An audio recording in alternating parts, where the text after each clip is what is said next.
من شرور أنفسنا ومن سيئات أعمالنا من يهده الله فلا مضل له ومن يضلله فلا هادي له وأشهد أن لا إله إلا الله وحده لا شريك له وأشهد أن محمدا عبده ورسوله أما بعد فإن خير الحديث كتاب الله وخير الهدي هدي محمد صلى الله عليه وسلم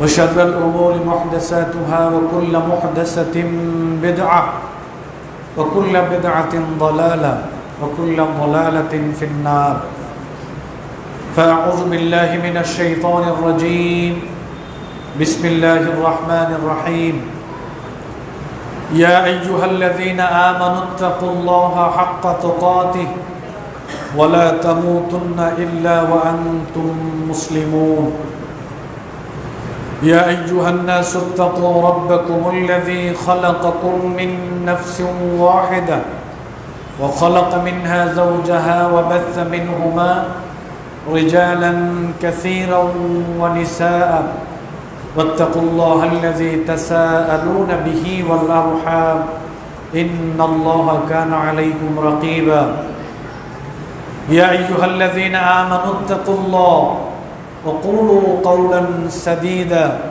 يصلح لكم أعمالكم ويغفر لكم ذنوبكم ومن يطع الله ورسوله فقد فاز فوزا عظيما وقال تعالى كنتم خير أمة أخرجت للناس تأمرون بالمعروف وتنهون عن المنكر قال رسول الله صلى الله عليه وسلم من رأى منكم منكرا فليغيره بيده فإن لم يستطع فبلسانه فإن لم يستطع فبقلبه وذلك أضعف الإيمان أو كما قال عليه الصلاة والسلام আমরা শুরুতেই প্রশংসা নিবেদন করছি সেই মহান আল্লাহ সুবহানাহু ওয়া তাআলার দরবারে, যিনি আমাদেরকে ভালো রেখেছেন, সুস্থ রেখেছেন, পাশাপাশি প্রতি জুমার মতো করে আজকেও জুমার সালাতে আসার মতো তৌফিক দিয়েছেন। এজন্য আমরা আমাদের অন্তরের অন্তঃস্থল থেকে কালিমাতুশ শুকরিয়া আদায় করছি, আলহামদুলিল্লাহ। দুরূদ এবং সালাম পেশ করছি বিশ্বনবী মুহাম্মদুর রাসূলুল্লাহ সাল্লাল্লাহু আলাইহি ওয়াসাল্লামের প্রতি। পবিত্র কোরআনুল কারীম থেকে একটি আয়াতে কারিমা তেলাওয়াত করেছি এবং রাসূল সাল্লাল্লাহু আলাইহি ওয়াসাল্লামের অসংখ্য মুখ নিঃসৃত বাণী থেকে একটি বাণী পাঠ করেছি। আমরা এরই আলোকে আমাদের খুতবা উপস্থাপন করার চেষ্টা করব ইনশাআল্লাহ। তবে যেহেতু আমাদের মধ্য দিয়ে মুহররম মাস চলছে, আরবি মাসসমূহের মধ্য থেকে আল্লাহ সুবহানাহু ওয়া তাআলার কাছে 4টি মাস অতি সম্মানিত মাস। সকল মাসই সম্মানিত, মর্যাদা সম্পন্ন, সকল মাসই আল্লাহ তাআলার পক্ষ থেকে দেয়া, কিন্তু স্পেশালি আল্লাহ সুবহানাহু ওয়া তাআলা 4টি মাসের কথা আলাদা বলেছেন। এই 4টি মাসের মর্যাদা আল্লাহর কাছে অধিক। এর মধ্যে একটি মাস হলো মুহররম মাস। এই মুহররম মাসকে কেন্দ্র করে কিছু কথা রয়েছে, কিছু আলোচনা রয়েছে, কিছু আমল রয়েছে। এগুলো আমরা খুতবার শেষ অংশে সংক্ষিপ্ত পরিসরে আমরা উপস্থাপন করব। আরও কিছু মুসল্লি রয়েছে যারা হয়তো শেষ দিক দিয়ে ওনারা আসেন, আমি এখন বলে ফেললে হয়তো ওনারা কথাগুলো শুনতে পারবেন না, যেহেতু আমলের সাথে সংশ্লিষ্ট এবং এটা 10ই মুহররম, 11ই মুহররম। আমরা এই আলোচনাটা শেষ অংশে বলবো যাতে করে সবাই মেসেজটা পায়। আমি আপনাদের সামনে কোরআনুল কারীমের সূরা আল ইমরান থেকে একটা আয়াত কারিমা তেলাওয়াত করেছি। আল্লাহ বলছেন কুনতুম খায়রা উম্মাহ, তোমরাই হচ্ছ শ্রেষ্ঠ জাতি। গোটা পৃথিবীর সমস্ত জাতিসমূহের মধ্য থেকে আমি তোমাদেরকে শ্রেষ্ঠত্ব দিয়ে এ পৃথিবীতে পাঠিয়েছি। তোমাদেরকে আমি সমস্ত জাতির উপরে শ্রেষ্ঠত্ব দান করেছি, তোমরাই হচ্ছে শ্রেষ্ঠ জাতি।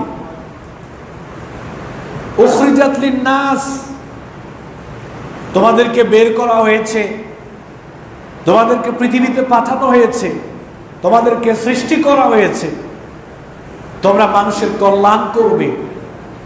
মানুষের কল্যাণের জন্যই আল্লাহ সুবহানাহু ওয়া তাআলা আমাদেরকে পৃথিবীতে পাঠিয়েছেন, আমাদেরকে বের করে আনা হয়েছে যাতে করে আমরা মানুষের কল্যাণ করি, আমাদের দ্বারা যাতে মানুষের কল্যাণ সাধিত হয়। কল্যাণটা কিভাবে হবে? তা'মুরুনা বিল মা'রুফ ওয়া তানহাউনা আনিল মুনকার, তোমরা মানুষকে ভালো কাজের আদেশ করবে, মানুষকে সৎ কাজের আদেশ করবে, মানুষকে কল্যাণের দিকে ডাকবে, মানুষকে ভালোর দিকে ডাকবে। আর পাশাপাশি তোমরা মানুষকে অন্যায়ের প্রতিবাদ করবে, যেখানে অন্যায় দেখবে সেই অন্যায়ের প্রতিবাদ করবে, অন্যায় কাজে বাধা দান করবে, অন্যায়কে নির্মূল করার জন্যে তোমরা চেষ্টা করবে। তাহলে কল্যাণ কিভাবে করতে পারবো? আমাদের দ্বারা কিভাবে মানুষের কল্যাণ হবে আল্লাহ তাআলা বলে দিয়েছেন। তোমরা ভালো কাজের দিকে মানুষকে ডাকবে আর অন্যায় কাজ থেকে মানুষকে ফেরাবে, অন্যায় থেকে জাতির মানুষকে ফেরাবে, বাধা দান করবে। এই দুইটা কাজের মাধ্যমে তোমরা মানুষের কল্যাণ করবে। রাসূল সাল্লাল্লাহু আলাইহি ওয়াসাল্লাম বলেছেন, মুসলিম শরীফের মধ্যে হাদিসটি আসছে, আল্লাহ নবী বলেন, মান রাআ মিনকুম মুনকারান ফালইউগাইয়িরহু বিয়াদিহি, তোমরা যারা কালেমাওয়ালা, তোমরা যারা ঈমানদার, যারা আল্লাহর প্রতি ঈমান রাখো, যারা পরকাল দিবসে বিশ্বাস রাখো, যারা কালেমা পাঠের মাধ্যমে, যারা কালেমার শাহাদাত তোমরা গ্রহণ করেছো, সাক্ষ্য দিয়েছো, তোমরা যারা মুমিন, তোমরা যারা ঈমানদার, যখনই তোমরা কোনো অন্যায় কাজ দেখবে, পাপ কাজ দেখবে, তখনই তোমরা ওই অন্যায় কাজের প্রতিবাদ করবে। কিসের দ্বারা প্রতিবাদ করবে? বিয়াদিহি, তোমাদের হাতের দ্বারা। তোমরা দুই হাতের মাধ্যমে ওই অন্যায় কাজকে প্রতিহত করার চেষ্টা করবে, অন্যায়ের বাধা দান করবা, অন্যায়কে নির্মূল করার চেষ্টা করবে সর্বপ্রথম দুই হাতের মাধ্যমে, বল প্রয়োগের মাধ্যমে। একথা আল্লাহ তাআলার, একথা মুহাম্মদ সাল্লাল্লাহু আলাইহি ওয়াসাল্লামের। যদি হাতের মাধ্যমে অন্যায়ের প্রতিবাদ করার সামর্থ্য তোমাদের না থাকে, ক্ষমতা তোমাদের না থাকে, এর পরবর্তী স্টেপ হলো ফাইলাম ইয়াস্তাতিহ ফাবিলিসানিহি, তখন মুখের দ্বারা অন্যায়ের প্রতিবাদ করবা। এই জবানের মাধ্যমে অন্যায়ের প্রতিবাদ করার জন্য তোমরা চেষ্টা করবা, অন্যায়কে নির্মূল করার জন্যে, বাধা দেওয়ার জন্যে চেষ্টা করবা।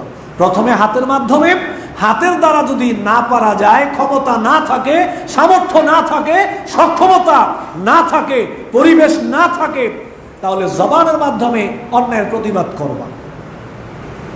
যদি হাতেও না পারা যায়, জবানেও না পারা যায়, ফাইলাম ইয়াস্তাতিহ ফাবিকলবিহি, তাহলে ওই অন্যায় কাজের ব্যাপারে, ওই পাপ কাজের ব্যাপারে, যে অন্যায় করে ওই ব্যক্তির ব্যাপারে, ওই অপরাধের ব্যাপারে অন্তরে ঘৃণা পোষণ করবা, অন্তরে ঘৃণা রাখবা।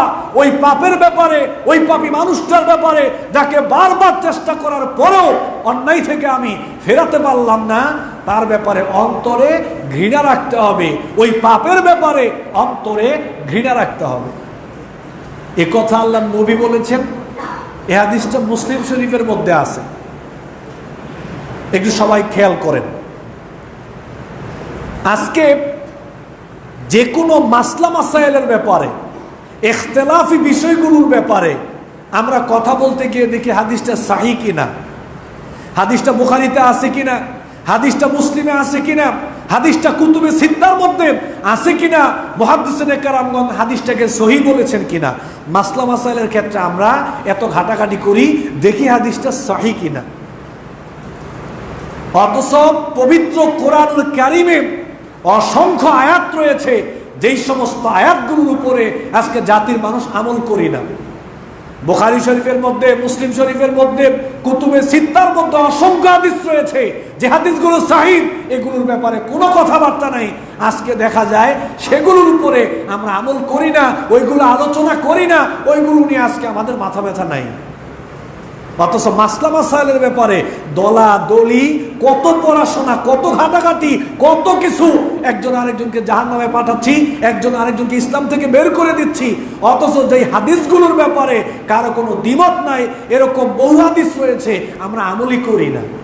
এই যে একটা বললাম, আল্লাহ নবী বলছেন, আল্লাহ তাআলা বলছেন মানুষকে ভালো কাজের কথা বলবা, অন্যায় কাজে বাধা দিবা। কিভাবে দিবা? প্রথমে দুই হাতে দিবা। হাতের সামর্থ্য না থাকলে মুখের মাধ্যমে প্রতিবাদ করবা। যদি মুখেও না পারো, অন্যায়ের ব্যাপারে অন্তরে ঘৃণা রাখবা। এই তিনটার মধ্যে আমরা আসি কোনটায়? হাত তো বাদই, হাত বাদ দিয়ে দিলাম। আমার ক্ষমতা আছে, আমার টাকা আছে, আমার ইউনিটি আছে, আমার সব আছে, কিন্তু অন্যায় কাজের প্রতিবাদ আমাকে করতে হবে, মানুষকে ভালো কাজের দিকে ডাকতে হবে, এই ব্যাপারে আমি এতটা গুরুত্ব দেই না। এটাই হলো আসল ব্যাপার, গুরুত্ব দেই না। আজকে আমি বাবা, আমি 5 ওয়াক্ত নামাজ পড়ছি, আমি মুখে দাড়ি রেখেছি। আজকে আমি মা, আমি 5 ওয়াক্ত সালাত আদায় করি, আমি পর্দা করে চলি, কিন্তু আমার পরিবারে আমার সন্তানটা কি অবস্থায় চলে? বাবার সামনে চলে, মার সামনে চলে, বড় ভাইয়ের সামনে চলে, স্ত্রী স্বামীর সামনে কিভাবে চলে? বাবা কিন্তু ঠিকই নামাজ পড়ছে, মা কিন্তু ঠিকই নামাজ পড়ছে, অথচ ছেলে প্রাপ্তবয়স্ক, ফজরের নামাজ চলে যায়, 9টা 10টা বেজে যায়, ছেলে নাক ডেকে ঘুমায়, ছেলে অন্যায় করছে, ফরজ কাজ তরক করছে। বাবা ঘুম থেকে উঠে মসজিদে চলে গেল, একটা বারের জন্য বাবা ছেলেটাকে বলল না যে বাপ ঘুম থেকে উঠ, চল মসজিদে যাই। প্রথমে হাত দিয়ে, জবান দিয়ে কোনোভাবেই চেষ্টা করলাম না। ছেলেটা ঘুমিয়ে থাকলো, মেয়েটা ঘুমিয়ে থাকলো, কিন্তু আমি বাবা হিসেবে ওই কাজটা করতে পারলাম না। আজকে আমার ছেলের মাথার দিকে আমি তাকাতে পারি না। বর্তমান সময়ের যুব সমাজের মাথার দিকে তাকানো যায় না। এখন নতুন কাটিং, নতুন স্টাইলে এখন চুল কাটা হয়। এই চুল কাটার সিস্টেম আল্লাহর ইসলামে নাই। মুহাম্মদ সাল্লাল্লাহু আলাইহি সাল্লামের শরীয়তে এই চুল কাটার সিস্টেম নাই, যেটা এখন আমাদের ছেলেরা, বখাটে ছেলেরা এখন কেটে রাস্তায় ঘুরছে, বাজারে ঘুরছে, শিক্ষাঙ্গনে যাচ্ছে, পাশাপাশি নিজের পরিবারে অবস্থান করছে, কিন্তু বাবা কিছু বলে না, মাও কিছু বলে না। অথচ বাবাও নামাজি, মাও নামাজি, বাবা হালাল খায়, মা পর্দা করে, কিন্তু ছেলে যে অন্যায় কাজটা করে বাড়িতে ঘুরছে, বাবা কিছু বলে না। এই ব্যাপারে যে বাবার প্রতিবাদ করতে হবে, এই ব্যাপারে যে ছেলেকে বাধ্য করতে হবে, এই চুল কাটা যাবে না, এই স্টাইলে চুল রাখা যাবে না, বাবা এই ব্যাপারে গুরুত্বহীন, বাবার কোনো ভূমিকা নাই। ছেলে নেশা করছে, ছেলে সিগারেট খাচ্ছে, ছেলে অপকর্মে লিপ্ত হচ্ছে, ছেলে সন্ত্রাস, ছেলে পাপ কাজ করছে, ছেলে সুদ খাচ্ছে, ছেলে ঘুষ খাচ্ছে, অন্যায় করছে, মানুষকে মারধর করছে, বাবা কিছু বলে না। অথচ আল্লাহ বলছেন তা'মুরুনা বিল মা'রুফ ওয়া তানহাউনা আনিল মুনকার, মানুষকে ভালো কাজের কথা বলা, সৎ কাজে আদেশ করা, এটা বাধ্যতামূলক, তোমাকে করতেই হবে। যেখানে অন্যায় দেখবা সেখানেই অন্যায় কাজের প্রতিবাদ করবা, এটা বাধ্যতামূলক, আপনাকে আমাকে করতেই হবে। আমার মেয়েটা বেপরদায় ঘর থেকে বের হয়ে যাচ্ছে, আমি বাবা নামাজি, আমি মা নামাজি, বাবাও কিছু বলে না, মাও কিছু বলে না, মেয়েটা বেপরদা হয়ে পাতলা কাপড়ের জামা কাপড় পরে বের হয়ে যাচ্ছে, বাবা কিছু বলে না। বাবার যে ক্ষেত্রে ভূমিকা আছে, মেয়েকে যে বাধ্য করতে হবে যে তুমি পর্দা করে বাইরে যাও, একা যেতে পারবে না, সঙ্গে ভাইকে নিয়ে যাও, কিন্তু মেয়েকে ছেড়ে দিয়েছে, যাও এবার পুরো ঢাকা শহর তুমি ঘুরে আসো তোমার মতো করে, বাবাও কিছু বলে না, মাও কিছু বলে না। তাহলে আজকের যুব সমাজ ধ্বংসের পিছনে, নষ্ট হওয়ার পিছনে আমি মনে করি সবচেয়ে বেশি ভূমিকা হলো বাবা মা। কেন বাবা মা এগুলো দেখে না? কেন বাবা মা এগুলোর প্রতিবাদ করে না? কেন ছেলেগুলোকে বাবা মা গাইড করে না, ভালো পথে কেন ডাকে না? এর জন্য দায়ভার প্রথমে বাবা মা। অনলাইনে একটা খবর ভাইরাল হয়েছে অনেক, কোনো এক মেয়ে তার গায়ে হলুদের অনুষ্ঠানে সে নিজে মোটর বাইক চালিয়ে গেছে, আরো কয়েকজন ছেলের সাথে ছিল, কিছু মেয়েও সাথে ছিল। হয়তো তার শখ জেগেছে, মনের মধ্যে একটা শখ ছিল এটা করা, সে করেছে, ভিন্ন ব্যাপার। সে করেছে, ইসলাম সম্পর্কে তার জ্ঞান নেই, তার ভিতরে আল্লাহর ভয় নেই, সে করেছে। কিন্তু আমরা বাবারা কি করেছিলাম? এই ছেলেগুলোর, এই মেয়েগুলোর কি বাবা ছিল না? অভিভাবক ছিল না? পরিবারের মধ্যে বাবা মা ছিল না? সবার কথা বাদ দিলাম, সবার কথা বাদ দিলাম, বাবা মা তো ছিল, অভিভাবক তো ছিল। ওনাদের কি উচিত ছিল না যে না, এই কাজটা তুমি করবা না, এটা ইসলাম বিরোধী কাজ, এটা হারাম কাজ, এভাবে বেপরদায় এই কাজটা করতে গেলে তোমাকে জাহান্নামে যাওয়া লাগতে পারে, এভাবে তো বলাটা উচিত ছিল? কই, কোনো ভূমিকা তো আমরা দেখলাম না। এটা শুধু এক জায়গায় সীমাবদ্ধ নয়, হয়তো এটা ভাইরাল হওয়ার কারণে মানুষ জেনেছে, কিন্তু এরকম অন্যায় অহরহ আমরা করতেছি। আমরা জুমার সালাতে চলে আসছি, হয়তোবা আমার ছেলে কোনো মেয়েকে নিয়ে পার্কে ঘুরতেছে, হয়তোবা আমার মেয়ে কোনো ছেলের সাথে পার্কে বসে আছে, অন্যায় কাজ করতেছে, কিন্তু আমি এ ব্যাপারে বেখবর, বেখেয়াল। এটা যে আমার দায়িত্বে, আমাকে দেখতে হবে, এই ব্যাপারে আমি উদাসীন। ইয়া আইয়ুহাল্লাযীনা আমানু কু আনফুসাকুম ওয়া আহলিকুম নারা। আল্লাহ তাআলা বলছেন, এই ঈমানদারগণ, নিজেরা জাহান্নামের আগুন থেকে বাঁচার পাশাপাশি পরিবারের লোকদেরকেও জাহান্নামের আগুন থেকে বাঁচানোর চেষ্টা করা লাগবে। শুধু নিজে ভালো কাজ করলে হবে না, শুধু নিজে ভালো কাজ করলে হবে না।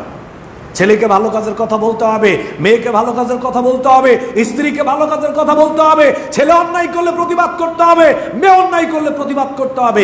স্ত্রীও যদি শরীয়ত বিরোধী কোনো কাজ করে, স্বামীকে অন্যায়ের প্রতিবাদ করে ভূমিকা পালন করতে হবে। আমি এখানে চলে আসলাম, আমার স্ত্রী হয়তো বা বেপরদায় কোনো এক জায়গায় চলে গেল, আমার মেয়ে হয়তো বেপরদায় কোনো এক জায়গায় চলে গেল। আমি স্বামী হিসেবে, আমি বাবা হিসেবে কিছুই বললাম না। এই যে আমার স্ত্রী, আমার মেয়ে সারা দিনে বেপরদায় চলে যতগুলো পাপ উপার্জন করবে, তার সমান সমান পাপ বাবার আমলনামায় দেওয়া হবে, স্বামীর আমলনামায় দেওয়া হবে। কেন বাবা প্রতিবাদ করলো না? কেন স্বামী প্রতিবাদ করলো না? কেন বাবা মেয়েকে ছেড়ে দিল? কেন স্বামী স্ত্রীকে এভাবে ছেড়ে দিল? স্বামী, স্ত্রী, বাবা সবাই সমান পাপী। সম্মানিত উপস্থিতি, মানুষকে ভালো কাজের কথা বলতে হবে, ভালো কাজের দিকে মানুষকে ডাকতে হবে, অন্যায় থেকে মানুষকে ফেরাতে হবে, অন্যায় কাজের প্রতিবাদ আপনাকে আমাকে করতে হবে। এবং এটা শুরু হবে নিজেকে দিয়ে, নিজের সাথে লড়াই করতে হবে, সংগ্রাম করতে হবে। নিজের মন যদি কোনো অন্যায় করতে চায়, পাপের দিকে ধাবিত হতে চায়, নিজের মনকে অন্যায় থেকে ফেরাতে হবে। ভালো কাজের দিকে মনটাকে ধাবিত করার জন্য চেষ্টা চালাতে হবে। নিজের দ্বারা যাতে শরীয়ত বিরোধী কোনো কাজ না হয়, অন্যায় কোনো কাজ না হয়, এই সংগ্রাম আমাকে চালাতে হবে। এরপরে আমার পরিবারটাকে দেখতে হবে, আমার পরিবারে যাতে কোনো অন্যায় না হয়। এখানে অনেক নামাজি হয়তো আমরা থাকতে পারি, 5 ওয়াক্ত নামাজ পড়ি, মুখে দাড়ি রয়েছে, আমি হজ করেছি, কিন্তু আমার বাড়িতে সারা দিন ডিসলাইন চলে। সকাল থেকে শুরু হয়, ঘুমানোর আগ পর্যন্ত বাংলা সিনেমা, হিন্দি সিনেমা, গান বাজনা, নাটক, নৃত্য, উলঙ্গ, বেহায়াপনা সব আমার পরিবারে চলে। কিন্তু আমি বাবা হিসেবে কিছু বলি না, স্বামী হিসেবে আমি এটার প্রতিবাদ করি না। তো নামাজ পড়ছি, সওয়াব পাবো, রোজা রাখতেছি, সওয়াব পাবো, হজ করেছি, কবুল হলে সওয়াব পাবো। কিন্তু বাড়িতে যেই উলঙ্গ বেহায়াপনা, গান বাজনা চলতেছে, এই পাপ কাজের অবশ্যই প্রথমে দায়ভার আপনি। কেন আপনি প্রতিবাদ করেন না? কেন আমি প্রতিবাদ করি না? কেন আমি অন্যায়ের প্রতিবাদ করলাম না? কেন আমি এটাকে মেনে নিলাম? কেন এটাকে বরদাস্ত করলাম? এজন্য তাদের সমান গুনাহের ভাগীদার আমাকেও হওয়া লাগবে।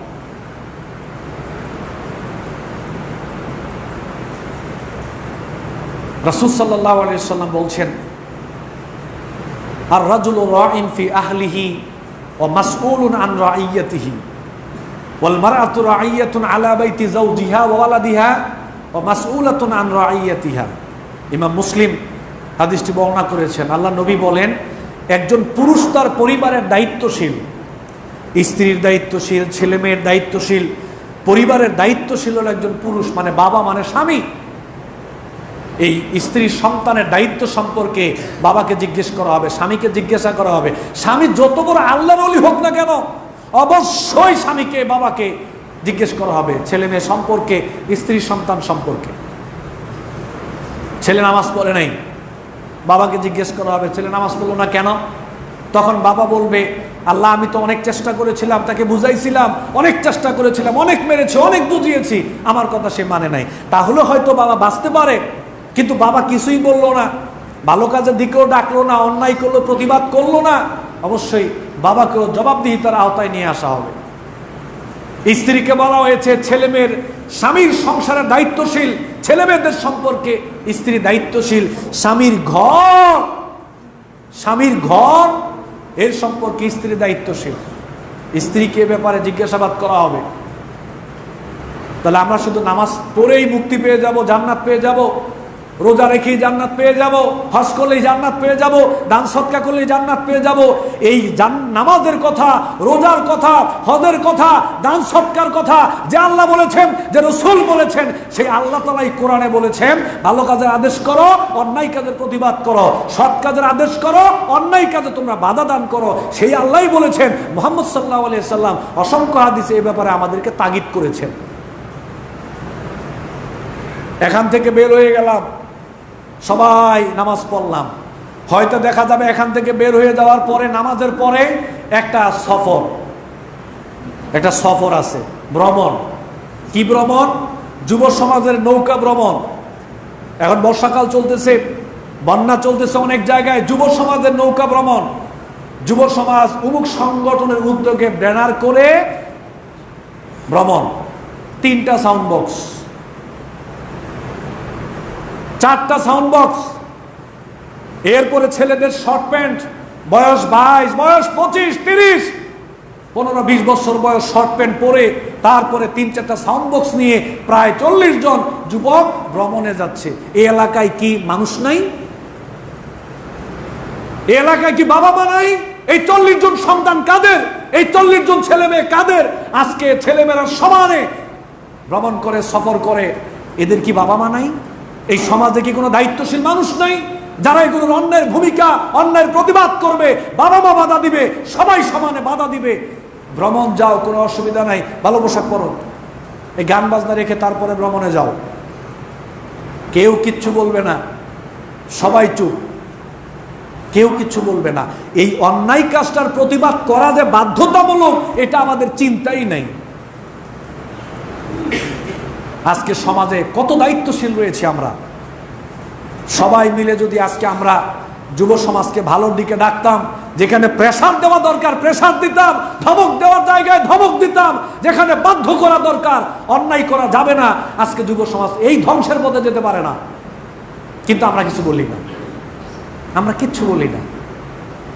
বখাটে ছেলে 8-10টা মিলে মাথার চুলের কি কাটিং, মাথার চুলের কি কালার, শর্ট প্যান্ট পরে সিগারেট টেনে রাস্তা দিয়ে যাচ্ছে, মেয়ে দেখলে বাজে কথা বলছে, কেউ কিছু বলে না। দোকানের সমানে গান বাজতেছে, কেউ কিছু বলে না। চায়ের দোকানে সিনেমা চলতেছে, কেউ কিছু বলে না। কেন বলে না? জানে না, আমরা বুঝি না, গুরুত্ব দেই না যে এই কাজগুলো আমাদের করতে হবে। সম্মানিত উপস্থিতি, দুঃখ করে কথাগুলো বললাম, আফসোস করে কথাগুলো বললাম। আজকের যুব সমাজ কোন দিকে যাচ্ছে? আজকের যুব সমাজ কোন দিকে যাচ্ছে? যদি বাবা হিসেবে আমি সচেতন না হই, বাবা হিসেবে যদি আমি আমার পরিবারটাকে না দেখি, দায়িত্বশীল হিসেবে যদি আমি আমার সমাজটাকে না দেখি, এই সমাজ জাহান্নামের দিকে হাঁটতেছে। এই সমাজকে জাহান্নাম থেকে ফিরিয়ে জান্নাতের দিকে নিয়ে যাওয়ার জন্য আমাদেরকে চেষ্টা করতে হবে। আসমান থেকে ফেরেশতা আসবে না। সবাই সবার পরিবারের ব্যাপারে সচেতন হয়ে যায়, সবাই সবার পরিবারের ব্যাপারে সচেতন হয়ে যান, স্ত্রীর ব্যাপারে সচেতন হন, ছেলে মেয়ের ব্যাপারে সচেতন হন। এই সমাজকে কিন্তু ধরে রাখা যাবে না, সমাজ ভুল পথে হাঁটতেছে এখন। আল্লাহ নবী বলছেন, আল্লাহর কসম করে বলি, তিরমিজি শরীফের হাদিস, আল্লাহ নবী বলছেন, আমি মুহাম্মদ সাল্লাল্লাহু আলাইহি সাল্লাম আল্লাহর কসম করে বলছি যে আল্লাহর হাতে আমার জীবন, তোমরা লাতা'মুরুন্না বিল মা'রুফ ওয়া লা তানহাউনা আনিল মুনকার, মানুষকে তোমরা ভালো কাজের কথা বলবে, মানুষকে তোমরা সৎ কাজের আদেশ করবে, মানুষকে তোমরা অন্যায় কাজ থেকে ফেরাবে, মানুষকে তোমরা অন্যায় কাজে বাধা দান করবে। এই দুইটা কাজ যদি তোমরা করতে না পারো, এই দুইটা কাজ যদি তোমরা করতে না পারো, আমি নবী আল্লাহর কসম করে বলছি, আমি নবী আল্লাহর কসম করে বলছি, আল্লাহর পক্ষ থেকে এমন আযাব, এমন গজব আল্লাহর পক্ষ থেকে জমিনের মানুষের উপরে আসবে, বিপদ আসবে, বিপর্যয় আসবে, আযাব গজব আসবে। আর বিপদে পড়ে, আযাবে পড়ে, গজবে পড়ে তখন তোমরা আল্লাহর কাছে দোয়া করবা, আমি নবী আল্লাহর কসম করে বলছি, তখন তোমাদের দোয়া আল্লাহ কবুল করবে না। আজকে করোনা, আজকে বন্যা, আজকে বিভিন্ন বিপর্যয়, আজকে আমি অসুস্থ, আমার এই সমস্যা, আমি এই অসুবিধায় আছি, নামাজ পড়ে আল্লাহর কাছে দোয়া করি, দোয়া তো কবুল হয় না। দোয়া কবুল কেমনে হবে? কেমনে কবুল হবে? কম দোয়া কবুলের রাস্তা তো বন্ধ, দোয়া কবুলের রাস্তা বন্ধ। প্রিয় ভাইয়েরা আমার, আমি আপনাদেরকে সমাজের দায়িত্বের কথা বলতেছি না। প্রত্যেকেই যদি প্রত্যেকের জায়গায় থেকে সচেতন হই, নিজের পরিবারটাকে যদি কন্ট্রোল করার চেষ্টা করি, প্রত্যেকেই যদি নিজের পরিবারটাকে শুধু ঠিক রাখার চেষ্টা করি, এই সমাজ সুন্দর হয়ে যাবে। এরপরেও যদি সমাজে কোনো পাপ কাজ চালু থাকে, সমাজে কোনো অন্যায় হয়, তাহলে সামাজিকভাবে আমরা যারা রয়েছি সবাই মিলে আমরা অন্যায় কাজে বাধা দেওয়ার চেষ্টা করব। কিন্তু সর্বপ্রথম নিজের পরিবারটাকে ঠিক করতে হবে। এখন বর্তমান সময়ের অনিবার্য দাবি, অনিবার্য দাবি, ছেলের চুল কাটার টাকা তো আপনিই দিচ্ছেন, তার মার্কেটিংয়ের টাকা তো আপনিই দিচ্ছেন। মেয়ে বাজার থেকে একটা শার্ট কিনে আনলো, একটা গেঞ্জি কিনে আনলো, একটা টাইট ফিট জামা কিনে আনলো, টাকা তো আপনিই দিচ্ছেন, সবটা আপনার হাত দিয়েই হচ্ছে। তার মানে প্রত্যক্ষভাবে হোক আর পরোক্ষভাবে হোক, আপনি ছেলে মেয়েকে অন্যায়ের দিকে ঠেলে দিচ্ছেন, ঠেলে দিচ্ছেন অন্যায়ের দিকে।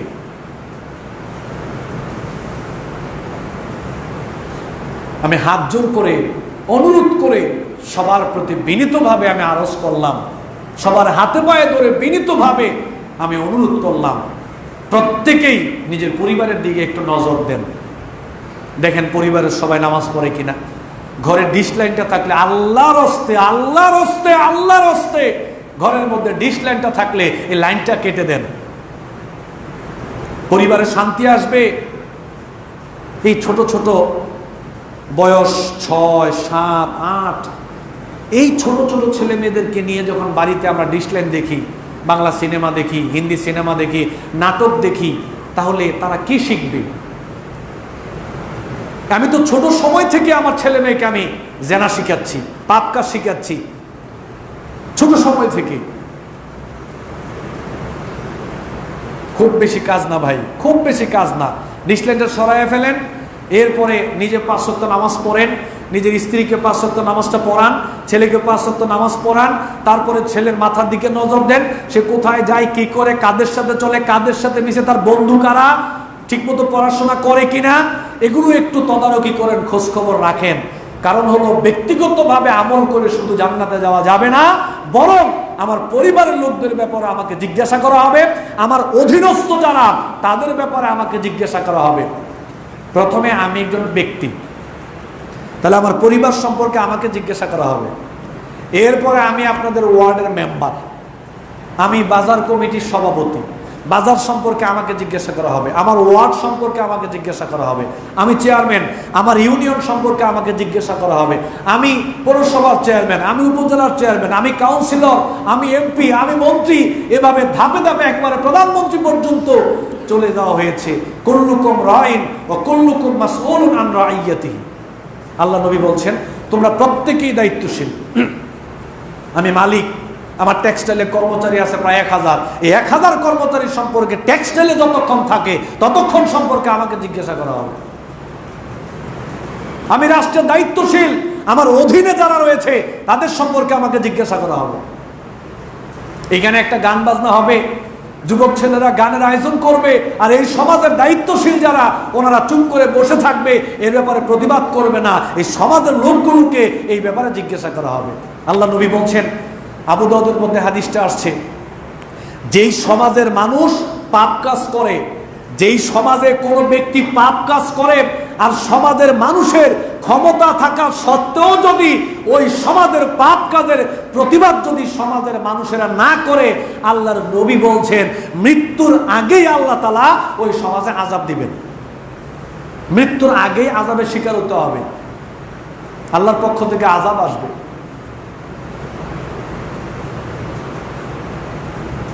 আল্লাহ বলছেন ওয়ালতাকুম মিনকুম উম্মাতুন ইয়াদউনা ইলাল খায়র ওয়া ইয়া'মুরুনা বিল মা'রুফ ওয়া ইয়ানহাউনা আনিল মুনকার।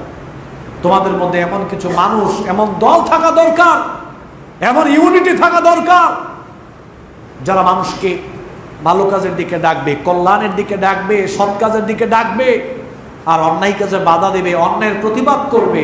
এরকম কিছু মানুষ, এরকম ইউনিটি, এরকম দল তোমাদের মধ্যে থাকা দরকার, অবশ্যই থাকতে হবে। والمؤمنون والمؤمنات بعضهم أولياء بعض يأمرون بالمعروف وينهون عن المنكر। আল্লাহ তাআলা বলছেন মুমিন নর নারী একে অপরের বন্ধু স্বরূপ, বন্ধুর ন্যায়, একে অপরের পরিপূরক, একে অপরের সহযোগী। তোমরা মানুষকে সৎ কাজের আদেশ করবা, ভালো কাজের আদেশ করবা, মানুষকে অন্যায় থেকে, পাপ কাজ থেকে মানুষকে তোমরা ফেরাবে, এটা তোমাদের দায়িত্ব আমি আল্লাহ তাআলার পক্ষ থেকে। অতএব আমি আপনাদের প্রতি আজকের সংক্ষিপ্ত পরিসরে এই আরজ করলাম, বর্তমান সময়ে পরিবার ধ্বংস হয়ে যাচ্ছে, সমাজ ধ্বংস হয়ে যাচ্ছে, রাষ্ট্রের বিভিন্ন সেক্টর দিয়ে আজকে আমাদের মধ্যে তাকওয়ার অভাব, আল্লাহকে ভয় করার অভাব। আজকে সমানে মানুষ পাপ কাজ করছে, আমানতদারিতার থেকে মানুষ দূরে সরে যাচ্ছে, আমানতের খেয়ানত করছে, মানুষ মিথ্যা বলছে, মানুষ সমানে পাপ কাজ করছে। মানুষ কিন্তু এখন আল্লাহকে দাম দিচ্ছে না, আল্লাহকে ভয় করে মানুষ এখন কাজ করছে না। সমানে সবাই কেমন জানি মনে হয় খালি জাহান্নামের দিকে দৌড়াচ্ছে। চলে যেতে হবে, কেউ থাকবো না। আমার ক্ষমতা, আমার টাকা পয়সা, আমার পরিবার, আমার ধন সম্পদ, আমার পদবি, দুনিয়ার কোনো কিছুই আমাকে স্থায়ী করতে পারবে না। ছোট্ট একটা ভাই, বয়সে আমার থেকেও ছোট, খুব সুন্দর ওয়াজ করে, মঈনুল ইসলাম নামে একটা ছেলে রয়েছে, সম্ভবত ফরিদপুরের দিকে ওর বাসা। সরাসরি কোনোদিন দেখা হয় নাই, অনলাইনে ছেলেটার আলোচনা শুনি, ফেসবুকে আমি এসে অ্যাড রয়েছি। হঠাৎ করে কালকে ঢাকা থেকে ফেরার পথে ফেসবুকে ঢুকে দেখি মঈনুল ইসলাম আর নেই। পরে তাড়াতাড়ি ঘাটাঘাটি করলাম, ব্যাপার কি হলো। ফেসবুকে দেখলাম যে সমান স্ট্যাটাস, মঈনুল ইসলাম মৃত্যুবরণ করেছেন স্ট্রোক করে। মনটা খুব খারাপ হয়ে গেল, খুব দুর্বল হয়ে পড়লাম। কত স্বপ্ন ছিল তাকে নিয়ে, সেও স্বপ্ন দেখতো, পরিবার স্বপ্ন দেখতো, আমরাও দেখতাম অনেক বড় আলেম হবে, অনেক বড় বক্তা হবে, অনেক বড় আলোচক হবে। ঝরে গেল, আল্লাহ নিয়ে গেলেন। শুনলাম আগে থেকে একটু অসুস্থ ছিল। বর্তমান সময়ে পৃথিবী হঠাৎ মৃত্যুর দিকে এগিয়ে যাচ্ছে। আল্লাহ নবী বলছেন কিয়ামতের পূর্বে হঠাৎ মৃত্যুর সংখ্যাটা বেড়ে যাবে। কখন যে কে কোথায় মারা যায় কেউ বলতে পারবো না। অসুস্থতা লাগবে না, অ্যাক্সিডেন্ট লাগবে না, এমনিতে হুট করে হয়তো মাথা ঘুরে পড়ে মরে গেছে। অতএব প্রিয় ভাইরা আমার, মা বোনেরা আমার, আমি সহ সবাইকে নসিহত করছি, মৃত্যুর প্রস্তুতি সব সময় আমাদের রাখতে হবে। সব সময় পরকালীন জীবনকে সামনে রেখে আমার প্রত্যেকটা চিন্তা, আমার প্রত্যেকটা পদচারণা, আমার প্রত্যেকটা কাজকে পরকালকে প্রাধান্য দিয়ে করতে হবে, যাতে করে আমার পরকাল নষ্ট না হয়। তো এই ছোট ভাইটার জন্য দোয়া করি, আল্লাহ তাআলা তার ভুল ত্রুটিকে মাফ করে দেন, আমরা বলি আমিন। আল্লাহ তাআলা তার ভালো কাজগুলোকে কবুল করুন, আমরা বলি আমিন। আল্লাহ তাকে জান্নাত দান করুন, আমরা বলি আমিন। তার পরিবারের লোকজনকে আল্লাহ ধৈর্য ধারণ করার তৌফিক দান করুন, আমরা বলি আমিন। আমি আজকের কথা বাড়ালাম না, শেষ পয়েন্টে কিছু কথা বলবো। এভাবে আমরা ধারাবাহিকভাবে এই বিষয়টার উপরে আরও কথা বলবো সামনে। তবে শুধু এতটুকু বললাম, হাতে পায়ে ধরে বলতেছি, সমাজ ধ্বংসের দিকে চলে যাচ্ছে, পরিবার ধ্বংসের দিকে চলে যাচ্ছে, যুব সমাজ, যুবতী সমাজ ধ্বংসের দিকে চলে যাচ্ছে। আপনারা সবাই সচেতন হন, বিশেষ করে নিজেদের ব্যাপারে, নিজেদের পরিবারের ব্যাপারে সবাই সোচ্চার হন। পাশাপাশি সামাজিকভাবে সবাই ঐক্যবদ্ধ হন, সামাজিকভাবে সবাই দলবদ্ধ হন, সামাজিকভাবে সবাই সোচ্চার হন। আমাদের সমাজে আমরা কোনো ধরনের অন্যায় কাজ হতে দেব না, কোনো ধরনের শিরিক হবে না, বেদাত হবে না, কুফর চলবে না, হারাম কাজ চলবে না, গান বাজনা চলবে না, নেশা চলবে না, জুয়া চলবে না, অত্যাচার চলবে না। সমাজে কোনো ধরনের সুদ, ঘুষ, অন্যায় কাজ, সিনেমা, এগুলো আমাদের সমাজে চলবে না, আমরা হতে দেব না। এভাবে সবাই দলবদ্ধ হয়ে এই কাজগুলো করার চেষ্টা করেন। আলহামদুলিল্লাহ আপনারা ভালো কাজ করেন, বিশেষ করে আপনাদের মসজিদের দিকে তাকাইলে ভালো লাগে যে আপনারা ভালো কাজ করেন। এই মসজিদ, ঈদগাহ, কবরস্থান ভালোভাবে করতেছেন। আমার মনে হয় যে আপনারা সামাজিকভাবেও যদি সার্বিক দিক দিয়ে নজর দেন, এই সমাজ আরও সুন্দর হবে ইনশাআল্লাহ। আল্লাহ তাআলা আমাদের সবাইকে, পৃথিবীর যেখানেই রয়েছি সবাই যেন, আমি ব্যক্তি, আমার পরিবার, আমার সমাজ, আমার রাষ্ট্রের সকল দিক দিয়ে আমরা সৌন্দর্য বজায় রেখে চলতে পারি। অন্যায় থেকে দূরে থেকে আমরা যেন সাধ্য অনুযায়ী ভালো কাজ করতে পারি। আল্লাহ তাআলা আমাদের সবাইকে সেই তৌফিক দান করুন। আমিন। ওয়া আখিরু দাওয়ানা আলহামদুলিল্লাহি রাব্বিল আলামিন।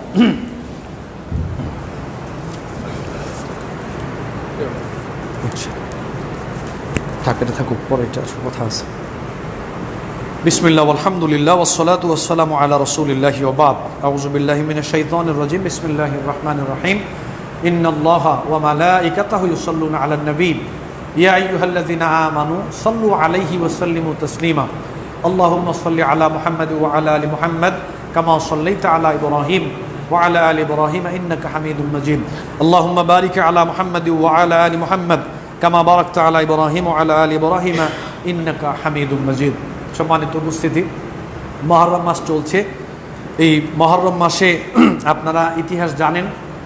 10 মুহররম ইসলামিক স্কলারগণ এ ব্যাপারে যতটুকু আমাদেরকে জানিয়েছেন, হাদিসের মাধ্যমে, কোরআনুল কারীমের মাধ্যমে, রাসূল সাল্লাল্লাহু আলাইহি সাল্লামের হাদিস থেকে, ইসলামের ইতিহাস থেকে আমরা যতটুকু জানতে পেরেছি, 10 মুহররম মুসা আলাইহিস সালাতু ওয়াস সালামকে বিজয় দান করেছেন। ফেরাউনের যেই অত্যাচার, মুসলমানদের উপরে ফেরাউন যে লম্বা সময় অত্যাচার করেছিলেন, সেই অত্যাচারের কবল থেকে ইসলামের বিজয় আল্লাহ তাআলা দান করেছিলেন। মুসা আলাইহিস সালাতু ওয়াস সালামকে বিজয় দান করেছিলেন এই 10 মুহররম। পাশাপাশি আরেকটি ঘটনা রয়েছে, হুসাইন রাদিয়াল্লাহু তাআলা আনহুকে এই দিনে শাহাদাত বরণ করতে হয়েছে। তো এই দিনকে কেন্দ্র করে রাসূল সাল্লাল্লাহু আলাইহি সাল্লামের পক্ষ থেকে একটি আমলের ঘোষণা রয়েছে। যেটা হলো, রাসূল সাল্লাল্লাহু আলাইহি সাল্লাম 10 মুহররম একটি রোজা রাখতেন শুকরিয়াতান স্বরূপ। যেহেতু মুসা আলাইহিস সালাতু ওয়াস সালামকে আল্লাহ তাআলা ইসলামকে এই দিনে বিজয় দান করেছেন, এজন্য শুকরিয়াতান স্বরূপ এই দিনে আল্লাহ নবী একটা সিয়াম পালন করতেন। তা আল্লাহ নবী মৃত্যুবরণ করার পূর্বে বলেছিলেন যে সামনের বছর যদি আমি বেঁচে থাকি তাহলে আমি 2টা সিয়াম পালন করব। তো এখান থেকে আমরা 2টা সিয়াম রাখতে পারি। একটিও যদি কেউ রাখে অসুবিধা হবে না, যদি 2টা রাখে আলহামদুলিল্লাহ ভালো। আমরা আজকে রাত্রে খেয়ে কালকে রাত্রে খেয়ে পরের দিন শনিবার, তারপরে রবিবার আমরা 2টা রোজা রাখবো ইনশাল্লাহ, যাদের সুযোগ রয়েছে। রাসূল সাল্লাল্লাহু আলাইহি সাল্লাম বলছেন, আমি আশা করি এই মুহররমের একটি রোজা যদি কেউ রাখে তার বিগত 1 বৎসরের সগীরা গুনাহসমূহ আল্লাহ তাআলা মাফ করে দিবেন। তা আমরা এই সুযোগটা অবশ্যই হাতছাড়া করব না। যুবক ভাইরা যারা রয়েছেন, মা বোন যারা রয়েছেন, আমরা আজকে রাত্রে খেয়ে কালকে, পরের দিন খেয়ে পরের দিন আমরা 2টা সিয়াম, যদি না পারি অসুবিধা হয় তো একটা সিয়াম হলো আমরা রাখবো ইনশাআল্লাহ। বিগত 1 বৎসরের সগীরা গুনাহ খাতাসমূহ আল্লাহ তাআলা মাফ করে দিবেন, কারণ কবিরা গুনাহ তাওবা ছাড়া মাফ হয় না। আল্লাহ তাআলা আমাদের সবাইকে যেন এই আমলটি করার তৌফিক দান করেন, আমরা বলি আমিন। তো লম্বা সময়ের কথা বলবো না। দোয়া চাওয়া হয়েছে, বিশেষ করে 15ই আগস্টকে কেন্দ্র করে, শোক দিবসকে কেন্দ্র করে দোয়া চাওয়া হয়েছে। আসলে দোয়া তো সবসময় করি। একটা জিনিস মনে রাখবেন, দোয়ার জন্য কোনো দিবস লাগে না, অনুষ্ঠান লাগে না। দোয়া হলো মুমিনের মূল হাতিয়ার। আল্লাহ তাআলার সাথে গভীর সম্পর্ক করার অন্যতম মাধ্যম হচ্ছে কি করা? বেশি বেশি করে আল্লাহর কাছে দোয়া করা। তো দোয়া আমরা সবসময় করি। তারপরেও যেহেতু রাষ্ট্রীয়ভাবে এই বিষয়টাকে গুরুত্ব দেওয়া হয়, তো এখানে আমরা ভূমিকাতে 2-3টা কথা একটু বলে তারপরে আমরা একটু দোয়া করে দিব।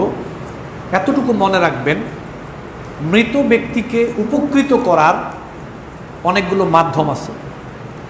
এর মধ্যে একটা মাধ্যম হলো মৃত ব্যক্তির জন্য বেশি বেশি আল্লাহর কাছে কি করা? দোয়া করা। আরেকটা মাধ্যম হলো মৃত ব্যক্তির পক্ষ থেকে সদাকা করা, বেশি বেশি করে দান সদকা করা। আরেকটা মাধ্যম হলো মৃত ব্যক্তির জন্য আল্লাহর কাছে ইস্তেগফার করা। আরেকটা মাধ্যম হলো মৃত ব্যক্তির আত্মীয় স্বজন যারা আছে তাদের সাথে ভালো সম্পর্ক রাখা, খোঁজখবর রাখা। মৃত ব্যক্তির বন্ধু বান্ধব যারা রয়েছে তাদের খোঁজখবর রাখা। এভাবে করে আমরা মৃত ব্যক্তিকে উপকৃত করতে পারি, উপকার দিতে পারি। কিন্তু একটা বিষয় অবশ্যই খেয়াল রাখতে হবে, অবশ্যই খেয়াল রাখতে হবে।